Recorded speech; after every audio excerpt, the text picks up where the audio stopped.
everybody? Welcome to the Burgundy Zone. I am Kyle, joined by my co-host up in Germantown. Unfortunately, can't be with me. In Mike Hall. How you doing, brother? What's going on, everybody? Glad to be here once again on the Burgundy Zone. And it always seems to be a better day here in DC whenever the day after Max Scherzer pitches. I Last night, 100% agree. Last night, Scherzer was just unreal. 10 strikeouts, 8 innings, only allowed 1 run to a inferior Marlins team. Miami's not that good. I think we can all sit here and agree with that. I don't think that's a crazy thing to say, but he did what was needed to be done, and that's what good teams do. And so finally the Nats win 6-1. Scherzer absolutely destroyed it, but from the hitting perspective, my goodness, this is something the Nationals have needed and have missed whenever Scherzer is pitching. I think you and I can both agree on that. And Trey Turner, Rendon, and Soto all answered the call. The question I have to ask you, Mike, is did you see Trey Turner's home run? That thing was on a rope to left center. Oh, yeah, he cranked that thing out the park. Trey Turner, Juan Soto, Rendon, obviously the big three, Scherzer, Corbin, and Strasburg. They have been on a tear. And I can throw Adam Eaton in there, too, because he's been getting on base and scoring runs lately, too. But they've been on a tear lately offensively and just killing it. And that's basically the driving force behind what has it been? And I guess it's been like around like 17 out of the last like 30 or something like that. 20 out of the last 30, something crazy like that. The Nationals are on a tear right now. Trey Turner 1 for 5 last night. He's hitting 280. 1 run, 3 RBIs. Rendon, 2 batters behind him. He's batting 314, which leads the Nationals. He had 2 singles. He only accounted for 1 run. No RBIs. Juan Soto batting 306. He hit 1 for 3 last night. 2 RBIs and a walk. Just think about that. Think about how much money Soto's making and how much Bryce is making. This is why they didn't pay him. They can get almost the same type of production out of Soto as they can Harper. So it makes a lot of sense now. But look, Mike, look no further. The Nationals are 3rd in the NL East. They're 2.5 games back of the Phillies. They're 8 games back of the Braves. They have a 38-40 record, and they're only 2.5 games back of the wild card. And look, the All-Star break is not that far away, Mike. They actually might be able to get themselves in a spot for a wild card by the All-Star break. You still there? Huh? God damn it. Hold on, man. You can't hear anything? What? It's absolutely amazing as to what the Nationals are doing right now. I mean, we talked about this. The way that they started, it was only like an 8% chance, I believe it was, that the Nationals could be able to make the playoffs. And look, we're talking at the All-Star break. They have a chance to solidify the wild card spot. They're only 2.5 games back. And they're probably not going to get there by then. But the even talking about the fact that they're in striking distance of getting there, when they only had an 8% chance of making the playoffs with their record at the time, is amazing in my opinion. This team has come full circle. I think Davey Martinez deserves some credit. I don't think that he deserves all the credit for the success the team is having right now, but I definitely do believe that Davey Martinez should be given some credit just to get people off his back about getting fired. The injuries weren't his problem. Yeah, 100% agree. Like you said, injury is not his problem. And at the end of the day, a baseball manager is not really all about like coaching, because obviously you have the skills to make it to the major leagues. You know what you're doing. But it's about like managing as far as like what players to put in the lineup, the pitching rotations, as far as that. And he has been doing, as of late, a great job with that.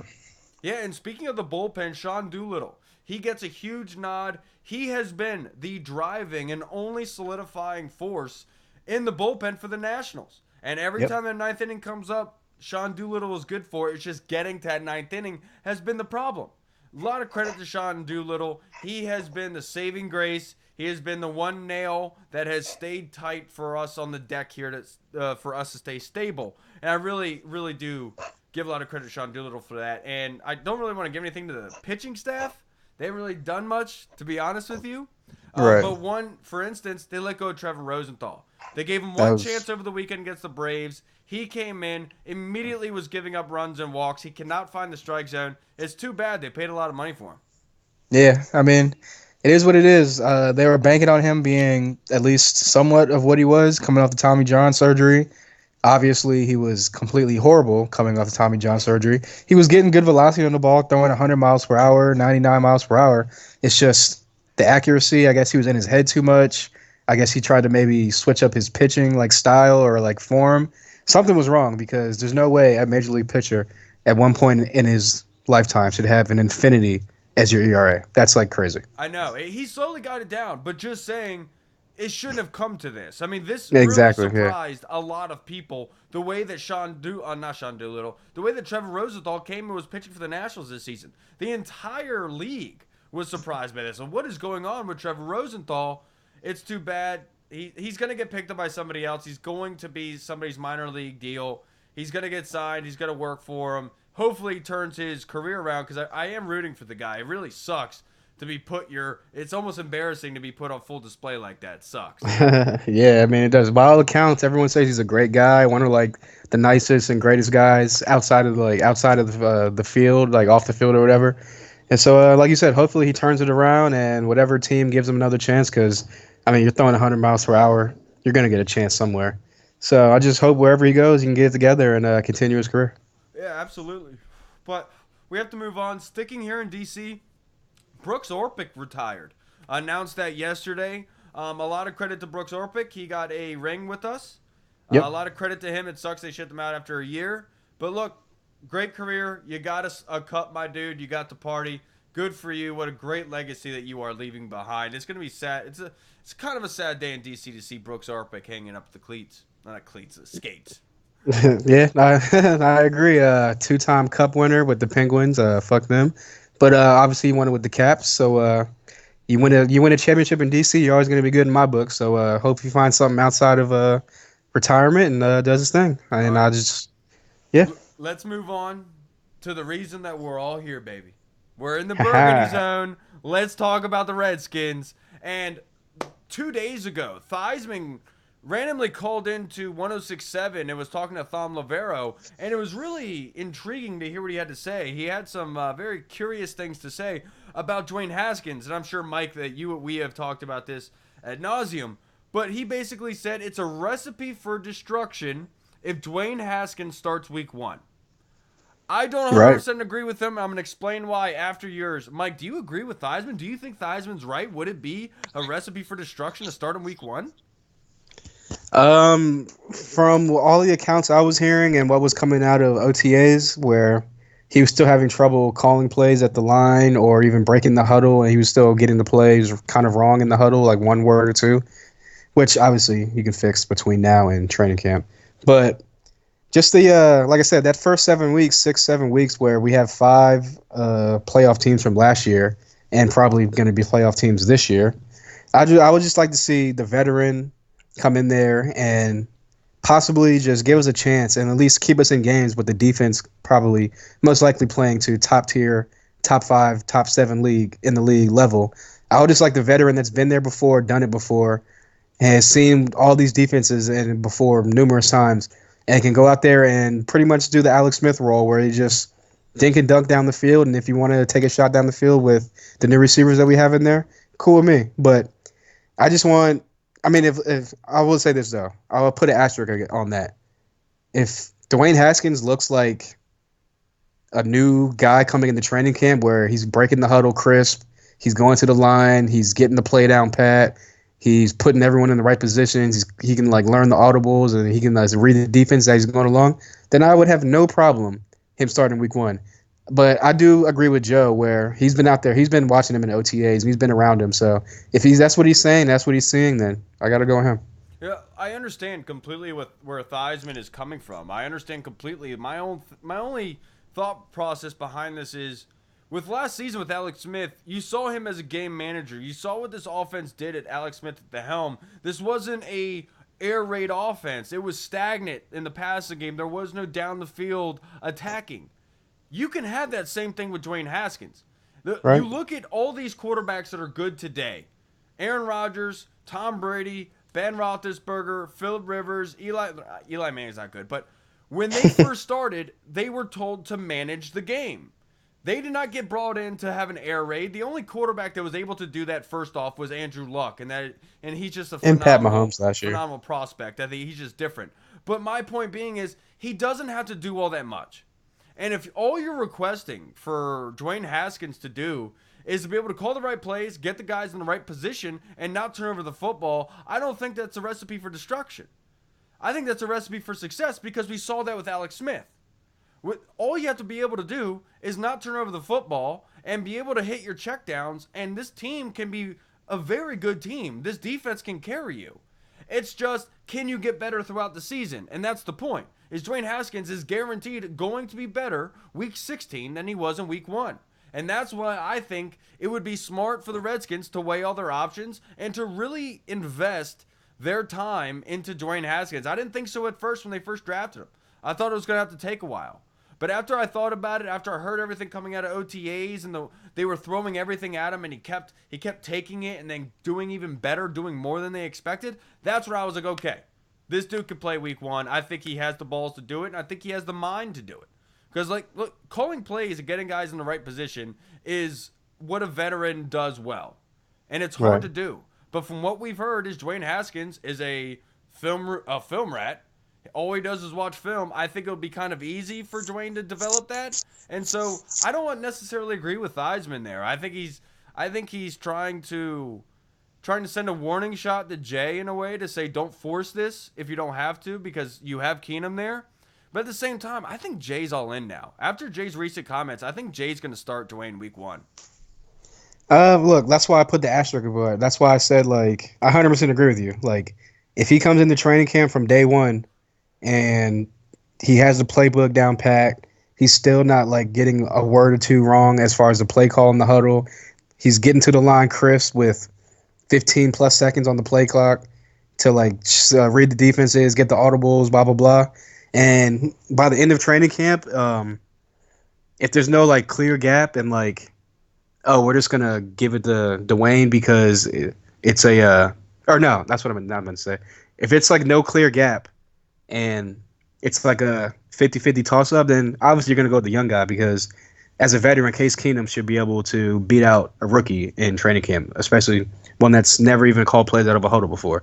So with that being said, like I said before, I do 100% agree with you as far as, you don't agree with Theissman.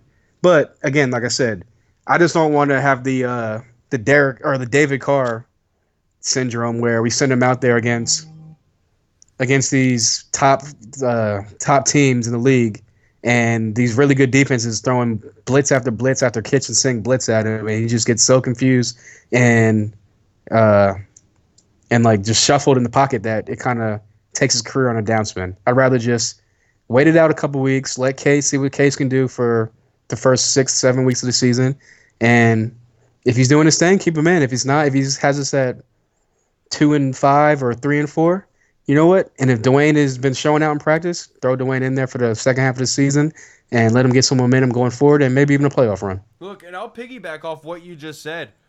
If Case Keenum, a proven veteran, cannot in training camp look 10 times better than Dwayne Haskins, if he can't look even a step above Dwayne Haskins, why even start Case at that point? Exactly. That doesn't make any sense to me. I think you have to go with the young guy. You know he's going to get better. And one thing around the NFL and all pro sports is guys that don't have much experience but played incredibly well enough to be pros, generally, their ceiling is much higher than a guy that's been playing all 4 years of college and played all 4 years of high school. It's just a proven thing. He has room to develop. And I think that he's going to be able to do that. And I think that Dwayne Haskins, throughout the season, even going against these hard guys, Ben Roethlisberger was going against the Ravens defense, the Bengals defense from back in the day. Going against some severe competition can make you better. Diamonds sharpen diamonds, And going against these defenses here in the NFC East, just speaking of Philly and Dallas's defenses, that's going to be hard in itself. And I don't want to pussyfoot around with Dwayne Haskins. He's a man. I think that he's ready for the opportunity. I think he has the mindset to be able to overcome adversity going against really tough competition in the first couple weeks. And I think that it'll make everything a lot easier for Dwayne going against subpar, weak competition after he goes against the really hard guys. Because he understands what he has to do to beat the tough teams. Going against the teams, it might make it a lot easier on him. Yeah, I 100% agree. Hey, but And I'm gonna piggyback off what you said before this. As far as a downfield game, like without a doubt, Dwayne Haskins can push the ball down the field 10 times better than Case Keenum and Colt McCoy combined. And with all that I've seen in college and what I've been hearing at OTAs and before, his deep ball game is probably like should be like top tier in the league as far as like deep passes, deep accuracy, putting the ball in through a window and like over the and like on the fade routes on the corner.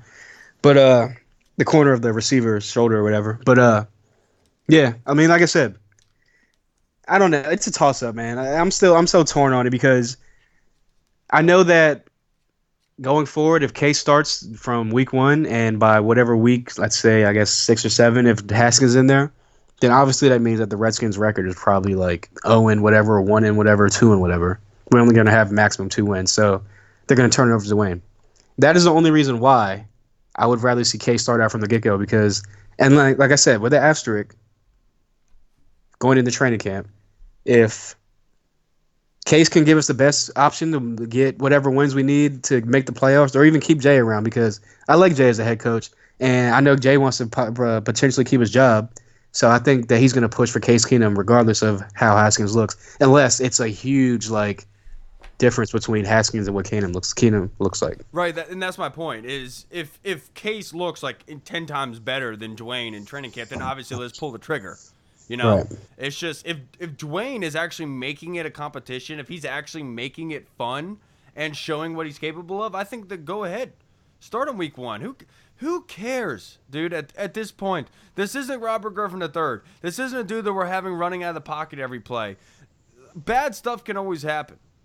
And Oh, yeah, absolutely. I think that Dwayne, as a person, this is where scouting comes in and being able to really, in their interviews with players and really understanding who they are as people and what they strive on for competition. And I think Dwayne, just by what I've heard, what I've seen, I think that Dwayne has that mindset to be able to overcome. And I think that he has the mindset of a baller, somebody who is legitimate and who can fight through adversity. I think Dwayne has that ability in him. And so look, I'm all for it. I'm all right. themes ahead, brother. I'm all for it. Let's give Dwayne the ball. Let's see what our next guy we're going to talk about, Trey Quinn. Let's see what Trey Quinn and Dwayne Haskins looks like because apparently Trey Quinn has looked amazing so far, and I'm really excited to see what he does out of the slot. Hopefully he can stay healthy this year. Hey, I've been saying since he came in last year that obviously everyone knew who's going to be the replacement for Jamison Crowder coming into Jamison's last year of his contract.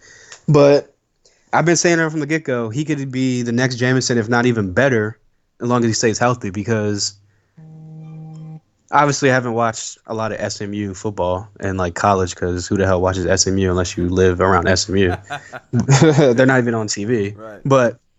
But yeah, I was hearing great things about him coming out of college in the draft. Obviously, he was Mr. Irrelevant, so he has a chip on his shoulder to prove something. And from what I've seen and the videotape and the clips I've seen and what I've been hearing out of training camp, he has the potential to be that next great, like, kind of, I wouldn't go as far as Julian Edelman, Wes Welker type dude, but like that tier below them as far as the slot guy that can revolutionize the game and make plays out the slot. And I'm looking at hopefully about a between 70 to 80 catch year for about 800 to 900 yards and about I want to give him 6 touchdowns, barring he stays healthy, of course. Dude, yeah, that's my whole thing. I just want him healthy for the regular season. That's the first obstacle I want to overcome before we start talking about what he does in the season. But yeah, I think if he's healthy during the season, Mike, I don't think there's a slot corner that can defend him. The way that Trey Quinn, all that's talked about is his route running. The way that they say he's always open. The way that he can create separation, his footwork is phenomenal, and he's got hands for days. We have seen this. He has got great hands, and out of that slot, I think he can have the type of season that Jamison Crowder had three years ago. The type where he is borderline a number 1 wide receiver besides Jordan Reed. And so I could see that happening with Trey Quinn, and hopefully if Trey Quinn starts bubbling up, if he starts creating some havoc for defenses, maybe defenses start keying in on Trey and start looking away from Jordan Reed and Josh Doxson, possibly Kelvin Harmon and Terry McLaurin. Like we've always said before in previous episodes, Jay Gruden's offense runs through the play-action zone and it runs through the slot and the tight end. So this should be a big year, barring they both can stay healthy, obviously. for Jordan Reed and Trey Quinn. I just see big things in the offense this year for them. But that's the thing is, Jordan Reed he was relatively healthy last year, but he wasn't utilized. This Right. is something you and I have like just pulled our hair out almost trying to discuss is what the hell is going on with Jordan Reed? Why is Jay Gruden not targeting him in this system? Alex Smith used Travis Kelce a crap load in Kansas City. Why wasn't he using Jordan Reed a lot in his first 9 games here in Washington? And why didn't Jordan Reed's numbers reflect that? And I think it's very simple. Just like you said, I think the teams are keying in on Jordan Reed. That was going to be my point. Yep. They were exactly. stopping him at 10-yard outs, and that's where the ball was going, and that's where it was ending. But it's weird because we're so used to seeing Jordan on long play-action routes that he gets open for, and that just wasn't happening last season. Yeah, you would think with the run game being as good as it was last year that the play action for Jordan Reed to get out there and get yak and catches would have been there. But it's like you said, and like I said, there was no real threat at receiver. So who's the next best option at receiver as catching the ball? Jordan Reed. So, and if you watch a lot of the film, a lot of the plays outside of the play action, a lot of his routes are option routes. So he was probably reading the defense and just taking what they give him, which was little 5-yard outs, 10-yard outs, 5-yard hitches, 10-yard hitches, and there was just no chances for any yards after the catch for Jordan Reed. And with the addition of McLaurin and Calvin Hardman and Paul Richardson coming back 100% healthy, hopefully, and Trey Quinn being healthy this year, that should spread the field out a little bit more. And Darius Geis coming off the injury should open up the run game and the play action fake, get that going. And hopefully it'll be a 2 years ago Jordan Reed and not a last year Jordan Reed. Exactly. And look, he played injured 2 years ago, but he was utilized a lot. The Redskins I want to use him in the red zone. I want to see a 2015, the year that everyone said, "Oh, this is going to be the next, like behind Jordan or behind Kelce and Ertz. This is going to be the next best thing. Jordan Reed is going to be a top 3 guy in the league." I want to see that Jordan Reed return for 2019 season. I do want to like give up a kind of a skeptical kind of thought here, and possibly the fact that maybe Vernon Davis was chipping away a little bit at Jordan Reed's playing time. Because look, Vernon Davis is not a slouch by any means at the tight end position. Oh, my man he's still running like a 4.4 out here, like at like age 37. It's crazy. Right. So it makes me think that maybe Jay was using Vernon Davis a little bit more than he was in 2017. And so that was taking away possible routes and plays away from Jordan Reed. But look, we'll never know. And hopefully Jordan Reed comes out this year. And I expect him to have a better year. I think that coming up, having the plays escape outside the pocket with Dwayne Haskins, I think is a recipe for success for Jordan Reed. Being able to extend plays on linebackers, safeties, and cornerbacks, Jordan Reed has the advantage of if he's able to run wherever he can. And I think with Dwayne being able to escape the pocket, extend plays, I think Jordan Reed could have a really good year. It's all based on the fact of, can Jordan Reed stay healthy? Is he going to be targeted? Are they going to have plays for him to be able to go out deep enough? And I think that's the biggest problem for Jordan Reed coming up this year.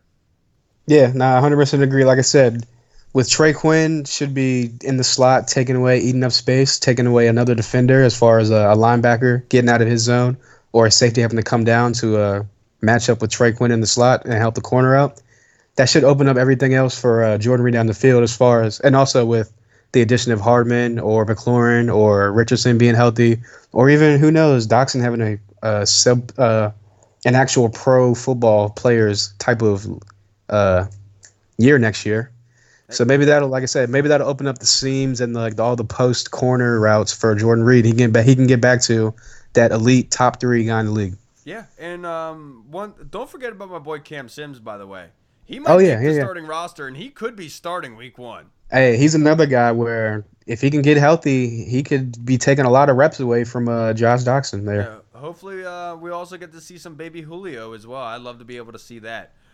Yes, sir. One thing I did want to talk about while we're on the NFL, there was this photo circulating around Facebook about if you were to start a franchise, if you were a GM, an owner picked you up and said, we're starting from scratch in the NFL right now, it's a fantasy draft, but you get to choose between these quarterbacks. You have to choose between Baker Mayfield, Dak Prescott, Carson Wentz, Sam Darnold, and then Deshaun Watson. Who are you going with to start your franchise, starting off scratch. You don't have any other position drafted. You don't have any other position solidified. All you can choose is between these quarterbacks. Mike, who are you going with? That's a tough one. I think everyone's number one.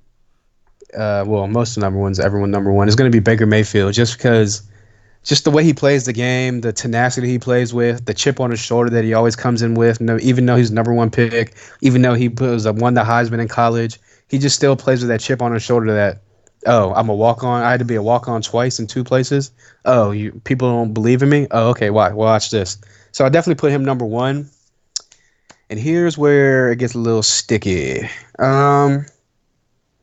Number 2, I would have to go with my boy Deshaun, only because I like the way that I've watched him since his freshman year at Clemson, so I'm kind of biased. I've always been a fan of his. But I like the way that he runs. Like, he can play outside of the pocket. Obviously, he can run the ball.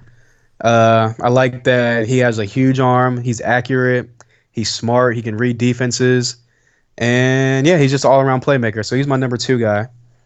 Number 3, I'd probably go Carson Wentz. MVP-type quarterback caliber, when healthy. Definitely puts the Eagles in the best position to win games outside of Nick Foles. And, yeah, he's my number 3. Number 4 would be – who was it, Dak? And who was the fifth one? Did you? Sam. Yeah, 4th would be Sam Darnold. Up-and-coming quarterback. Let's see what he does this year with a little bit more talent and receiver around him. But definitely a strong arm, great in the pocket, great footwork, accurate with the football. I think he just needs a little bit more talent around him, and we'll see the actual, real, true Sam Darnold from USC that everyone talked about. And obviously number 5, Dak Prescott. People are going to think I'm a hater of Dak Prescott because I'm a Redskins fan. I am a hater because I'm not going to lie. Because I'm a hater because people make him out to be the LeBron James of football. Like, he's the best thing walking. Like, no, come on. I always thought he was a good quarterback. I watched him at Mississippi State. I watched him since he came into the league. I always thought he was a good quarterback and had the potential to be great. It's just the accuracy's not there. If you saw the NFL Network thing with him and David Carr, he couldn't even hit a target 10, 15 feet yards away from him. So he got to get his accuracy up. And yeah, he's a great playmaker. He's great in the pocket, outside the pocket, downfield accuracy is great. It's just, for me, I don't know. It's just he has so many pieces around him. It's just hard for me to buy in all the way in on Dak. But he's still a good quarterback. Definitely in the top 16 of the league. He's not in the bottom 16. Right. And look, I'm right there with you. I have Baker Mayfield number 1 just for the simple fact that the man was able to bring Cleveland Browns into relevance in 1 year. And look, he had some help, but look, that is just an accomplishment in itself. There is no supporting cast there. It's Baker Mayfield. If I'm going to start out a franchise without having any other positions around me, Baker's where I'm starting from. Because that guy obviously shows he can get stuff done with subpar competition, and given whatever happens with my draft, that's who I'm going with number 1. He gives me the best chance to win. Number 2 is Carson Wentz, and the only reason he's number 2 behind Baker is because of the injury history. Can he stay healthy? But this is, like you said, this is a franchise quarterback. This is what the NFL is. Carson Wentz is going to be the face of the NFL. It's going to be him and Andrew Luck once Tom hangs up the cleats. It's going to be gone after that. I think Carson Wentz is one of the best quarterbacks in this league when healthy. You don't think it's going to be Pat Mahomes the face of the league? I think Carson is going to be able to get it done. I think with Pat Mahomes, I think something is going to happen there in Kansas City. I feel like something is brewing. I do. I just feel like this is not something that's going to be sustainable. I don't see Pat Mahomes as a guy playing in 10 to 15 years. I think something's going to go wrong. You know what I mean? Yeah, but I think Carson is, just because of the market that he's in, you know what I mean? Because you can't really market Andrew Luck. You can't market Pat Mahomes, but you can market Carson in Philadelphia on the East Coast. That's a big city with lots of fans. We'll talk about that later after we talk about the fan study that was done. But that being said, right. I think Carson is that guy. He is one of the best. He has the big ability to get outside the pocket and extend plays. Not only that, he's incredibly accurate and he's smart. That is a guy I want to start my franchise with if I am not able to get Baker Mayfield. At number 3, it's a toss-up, but I'm going Deshaun Watson just because of the ceiling of Deshaun Watson. We saw him his rookie year and what that offense looked like. It was amazing. The only issue Yep. is it's the same thing, injury. He had an ACL tear his rookie year.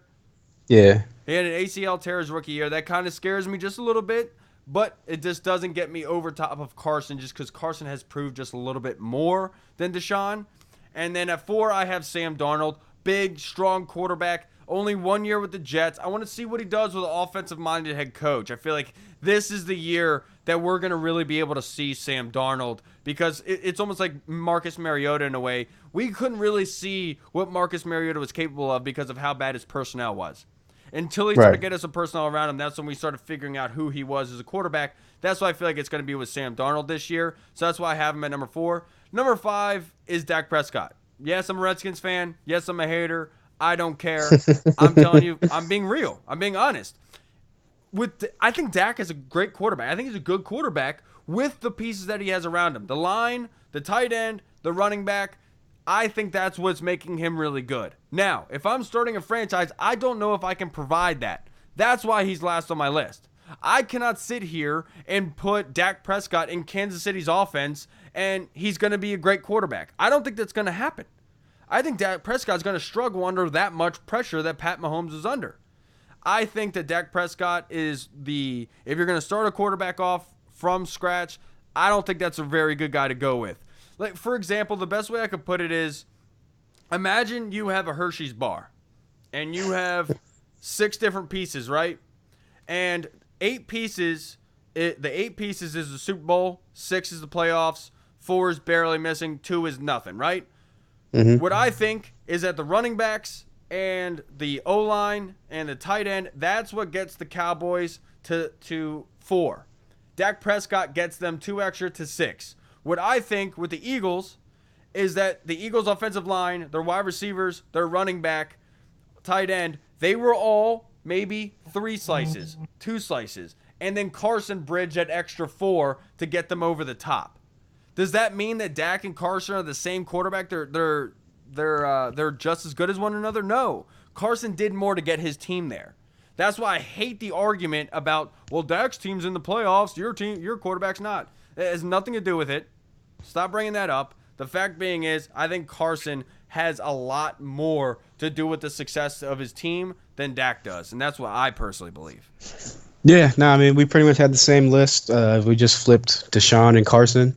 And just like the ACL injuries thing with Deshaun scares you, the one thing that scares me with Wentz is the injuries, but it's worse than the ACL is his back. Yeah. Which, with the quarterback, not only just quarterback, NFL player in sports, anybody in sports, but a quarterback for sure.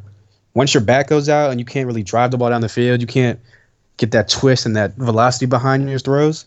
It's all downhill from there. So I mean, if his back can be, yeah, exactly. And so if his back can be hold up and he can be the Carson Wentz from 2 years ago, going forward, then obviously he's going to be my number 2 above Deshaun Watson. But I just think that coming off the second year from the ACL, which is when everyone says that's when you're fully 100% back to being you, I just think that we're going to see more of 2 years ago Deshaun Watson, rookie year, than we saw last year, which he bought out last year, got them to the playoffs, won the division. So, Look, that's what the NFL needs is a Deshaun Watson to have the year of 2 years ago. Imagine having a great Colts team, a fantastic Texans team, and then a shutdown defense with Nick Foles at the helm and the Jaguars, and then Marcus Mariota down in Tennessee. I mean, that would be one hell of a division. I was going to say that could possibly turn into the best division in football. Oh, by far, too. I mean, I know that NFC North is really making a case for itself right now, but, I mean, my goodness, that AFC South is looking tough, and I feel bad for anybody that has to go against that. Let's move on to the NBA just a little bit. Mm-hmm. The Rockets are possibly discussing signing and trading for Jimmy Butler. I think this is slam dunk. This is what they should have done 2 years ago when they, instead of getting Chris Paul, I thought they should have gotten a shooter. Instead, I think this is a slam dunk, and they should go ahead and do that right now. Hey, Jimmy Buckets, that's my man. I love the way he plays the game. He's a two-way player, just tenacious on defense. He's a guy that can create his own shot off the dribble. He's a catch-and-shoot guy. He can drive into drive and dish to the open guy. So, I mean, that would be a huge pickup for the Rockets. Who's their backup? I guess Austin Rivers would become the starting point guard, which I don't really mind that. He's a pretty good starting point guard caliber for the league. But that would definitely pole vault them to. I would probably put them number one in the West as far as going forward as coming out of the Western Championship. They can get Jimmy Buckets in there. That would be huge for the Rockets. That's better than LeBron and AD off bat? Yeah, because who else outside of LeBron? I mean, they kept Kyle Kuzma, which was like a big piece for them. But outside of LeBron and AD, I mean, you still have Rondo there. No, Rondo I think might be going too. But outside of LeBron and AD, you have Kyle Kuzma. And they're literally struggling, trying to like fill the rest of the roster out. They're about to bring in Carmelo Anthony. It looks like possibly they're gonna try to go after D'Angelo Russell, but they don't have enough money to sign him. I know that for a fact. I know that they are bringing in J.R. Smith for a meeting. Yeah, they're gonna bring in J.R. Smith most likely. It's gonna be a bunch of people that have already played with LeBron plus Carmelo. So there's gonna be a bunch of old veterans that should be bench and role players, but they're going to be forced to be starters because they have no other options. So I just think that obviously with LeBron and AD, they'll be top 5 in the West because that's just a ridiculous combo. But I don't think they have the bench, nor will they have the starting 5 to fill it out to compete with James Harden, I guess Austin Rivers, Eric Gordon. If they can get Jimmy Butler will be there, Capella, and then plus that ridiculous bench with Ariza, what's the dude, the light-skinned dude? I forget his name. Light-skinned dude with cornrows. I forget his name. But yeah, Green. I forget his last name or first name. But yeah, Green. They just have a ridiculous bench. So yeah, I just think that puts them number one over the Lakers. And who would be the number 2 team? I mean, I guess you could still consider the Warriors. Yeah, I mean, but they're only gonna have Steph and Draymond unless they can like re-sign Boogie. He can be back to 100%, which coming off the injury he should be close back to All-Star Boogie. But I just think that without Clay being there to complete the Splash Brothers, it's just going to be hard for Steph to carry them night in and night out for our 82-game season and into the playoffs. My question that you just reminded me, I wanted to actually talk about this a couple weeks ago, but with the acquisition of Zion Williamson, with the trade with Anthony Davis, and everything that the Pelicans got, how far away are the Pelicans from being an actual competitive team in the West? They're definitely pole vaulted themselves from their bottom 3 of the West to middle of the pack. Yeah, I would probably put them. I could definitely see them getting to an 8th seed, maybe a 7th seed in the West this year. But I think that after they get a year of Zion and a year of everyone playing together under their belt, next year they can bring in another free agent at some point. Next year is going to be the time where you look at the Pelicans and go, whoa, Zion's here. They are here to stay. The Pelicans are going to be a force to be reckoned with going forward for the next X amount of years because everyone on their team is young. Zion, Lonzo Ball, Brandon Ingram. Who else did they pick up? Yeah, Nick Young. What's his name? Nick Young? No. I was just saying about what's his face? About Brandon Ingram. Oh, yeah.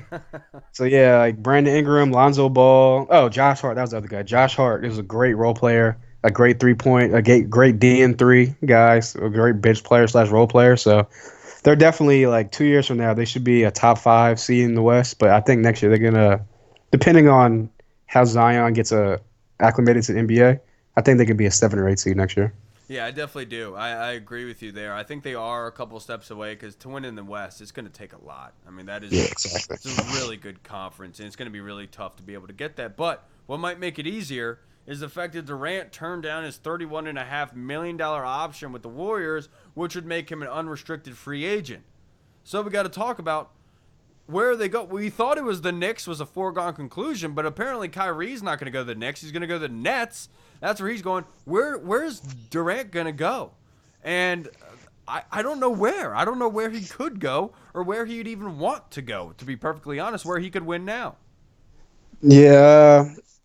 Well, he's not going to win now because he's going to be injured all next year. When he comes back. Yeah. But I've been hearing reports that KD still wants to go to the Knicks, but Brooklyn is the 1A option because that's where Kyrie wants to play, and they've had like 1 or 2 or 3 meetings, whatever it was, to talk about like, hey, let's play together here, blah blah blah blah. But I mean, I definitely think that with John Wall. Yeah, I know, right? I just think that they're definitely going to play together somewhere. It's definitely going to be one of the two New York teams. It's just, I mean, at this point, it's probably a crapshoot between Brooklyn and the Knicks. I'd probably go with Brooklyn because they're like way closer to being a top tier Eastern Conference team. But there's something to say about playing in Madison Square Garden, bringing the Knicks back from the nothingness of what they've been for the past 5-10 years, probably even more than that. So if I was KD and Kyrie, I would want to go to the Knicks just to like play in Madison Square Garden. The marketability is a little bit better than being in Brooklyn, and it's the mecca of basketball, like Madison Square Garden. And you would be bringing the franchise from nothingness to greatness again, as opposed to the Nets, who have a history like with like Jason Kidd and Vince Carter of like going to the finals and like being a good team in the East and blah blah blah. And they had made the playoffs last year. So if it was up to me, I'd pick the Knicks, but I think they're probably going to go with Brooklyn.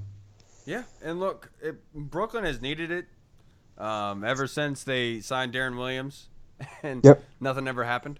So they need something there. Darren Williams, I forgot about that guy. Jesus Christ! Remember when they created the Kevin Garnett went, Paul Pierce went? Yeah, they made their own. They made like a big three in like Brooklyn. It was like weird. Yeah, and they all sucked. Like a year, and then it blew up. Yeah, I remember when Darren Williams was a top point guard in the league.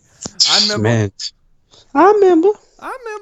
But look, let's be perfectly honest here, and the fact being is that even if the Nets do require Kyrie and Kevin Durant next season, obviously Durant's not going to be there. But what happens with the Nets there? And I don't think the Nets would be able to contend with Toronto even without Kawhi Leonard. I think the Nets are still far away from even being in contention. Yeah, I mean, D'Angelo Russell is an unrestricted free agent right now. So, I mean, unless you plan on bringing him back, which I don't see them doing because there's not going to be enough money to spread around to all three of them. So that's definitely like a big piece and a piece of their success last year missing and leaving. But just Kyrie by himself and the rest of the Nets players, they'll be a top 5 team in the East next year. You add KD in there 2 years from now, and then possibly another starter with them 2 years from now, then I could definitely see them being up there with. They'd probably be the top in the East behind the Bucks. I forgot about the Bucks. They'd be behind the Bucks and possibly the Sixers, pending if they get Chris Paul or not. Yeah, and look, that concludes our NBA talk. That's all I got to say about it. That's all I got to say about that. Right, but you're 100% right. I agree with you. I think that's right where they are. I just don't think they're going to be able to contend for anything with just Kyrie. Kyrie can't do it alone. Yeah. It's the Bucks East to lose at this point. Right. But I do want to rope this back in because this is the Burgundy Zone, so we're going to finish up this episode with some Redskins talk. Doug Williams recently spoke, and he actually had some curious things that he said. That's the second time I've said that today. But he basically said that the quarterback position of starting Dwayne Haskins was going to be a decision between him, Doug Williams, Jay Gruden, Bruce Allen, and Dan Snyder. To me, that's just weird, because you would think that the VP, the president of player personnel, would sit here and say it's up to the head coach who's going to start. No, he's saying it's going to be Bruce Allen and Dan Snyder and Doug Williams all going to be discussing with Jay Gruden on who to start. I think that is weird, and it scares me. Yeah, it kind of scares me too, but at the same time, that's kind of like what you do with a rookie first-round pick. You kind of consult with the owner, the GM, the president. I mean, I think at the end of the day, it will come down to Jay Gruden and Kevin McConnell as far as, like, is he ready? Can he run the offense? Does he give us the best chance to win? Blah, blah, blah, blah. Because at that point, the players know what's up. So, like, if they put Dwayne Haskins in there when he's not ready and they see that Case Keenum is ready and, like, a little bit better than him, a step ahead of him right now, it's going to cause ripples in the locker room because as the head coach, your job is to play the best players available no matter who it is. I mean, look at Russell Wilson when he came in. Yeah. They signed Matt Flynn to that huge contract. Russell Wilson was a better player. You know what they did? They started Russell Wilson, and look where that got them. So I just think that Jay's smart enough, and like I think he's been here for 5 years now, so I think he has enough like testosterone, or not enough fortitude. Testicular fortitude is what I'm trying to say. Sorry, enough testicular fortitude. I knew what you're trying to say. To try to be like, look, Bruce, look, Dan, I don't give a damn what y'all say. You're gonna fire me regardless anyway, so I'm gonna do whatever the hell I want to do. Peace. Yeah, I just have a huge problem with it because this dude is running your football side of things. Jay Gruden, he is the one. You don't have a general manager. You just have Doug Williams. That's it. The fact being is he's the football dude. He knows the X's and O's. He should be the one calling who's starting, who's sitting. It shouldn't be involved with Dan Snyder and Bruce Allen because if that's the thing, then make sure you have a good history of doing so. But you don't. Dan Snyder and Bruce have a terrible history with players. The only reason Bruce Allen was brought here is because he was a cap specialist like he did in Tampa, and he came here because of D. Hall's contract. He's not a player guy. He shouldn't have a say in who starts and who doesn't. And Dan Snyder sure as hell should not have a say in who starts at quarterback for the Redskins because he obviously doesn't know his dick from his butthole. I'm just saying, this is ridiculous, the fact that we're sitting here saying, it's all right, they should be. No, it should be Jay's decision. Jay is he is the coach. He was a quarterback. You have Kevin McConnell. It should be their decision. It should not. It should have nothing to do with the vice president and Dan Snyder. They should be sitting back, let Jay do his job, and go drink a couple Coors Lights, Bruce. Just don't worry about it. Right. No, look, I 100% agree. Like I said, I just think it's one of those things where, I guess I'm just, used to it because I've been a Redskins fan my whole life. So I'm just, used to fucking Dan Snyder just being like, ooh, let me get my fingers in here and metal. Yeah. That's been going on like I said, my whole life. Yeah, it's been going on literally my whole life. Well, damn near my whole life. Right. But I just think it's one of those things where it's Jay knows his situation. He knows what the fuck is going on. And he's going to tell them, look, I know y'all want Dwayne to start. I know you want to sell tickets because the rookie's in there, and he's going to bring people in the stands and blah, blah, blah. I mean, that's the reason why I think Dan Snyder is really, kind of in the mix because it's his stadium, it's his team. He wants to make money and sell tickets. I mean, you know what I'm saying? Yeah. So, but I just think, like I said, I think Jay's going to be I'm going to be fired if Dwayne Haskins comes in and horribly fails, I'm going to be fired. Or if Case Keenum comes in and horribly fails, I'm going to be fired. So I'm just going to go with whoever's best and whoever's ready and looks the best. And screw you guys, I'm going home. Exactly. That's what it should come down to. I just think it's laughable that Doug Williams is innocent and as kind-hearted as he is. He just threw Bruce Allen and Dan Snyder right under the bus and basically told everyone, we're the ones making the decisions. It has nothing to do with Jay. At the end of the day, he kind of deserves that right because how many times have they thrown him under the bus? So good for him. But yeah, I mean, look, I'm 100% okay with Doug Williams having an input. That's the president of player personnel. He's played the position. He knows what to look at and look for. Right, exactly. I'm okay with him having an input. It's him saying that Bruce and Dan are going to have an input on who's starting. It's no, those are the worst guys possible to have an input. That's worse than asking the towel guy who he thinks should start. No, they have a horrible...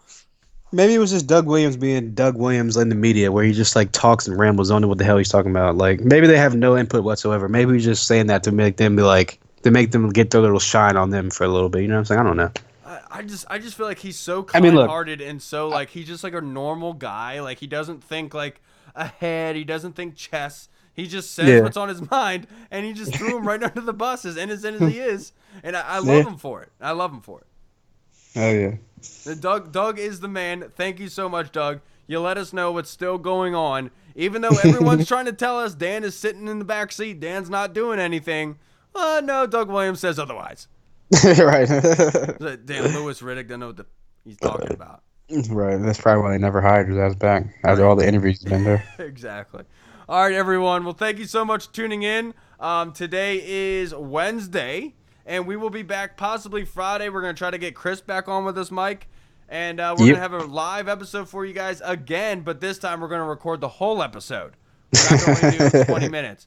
All right. Thank you, everyone. Thank you for tuning in. All right, y'all. Thanks for tuning in. Check us out on YouTube, iTunes. And don't forget to like and subscribe. Redskins football. Future NFC East champs. Woo! Redskins football. Woo! Audio Jungle.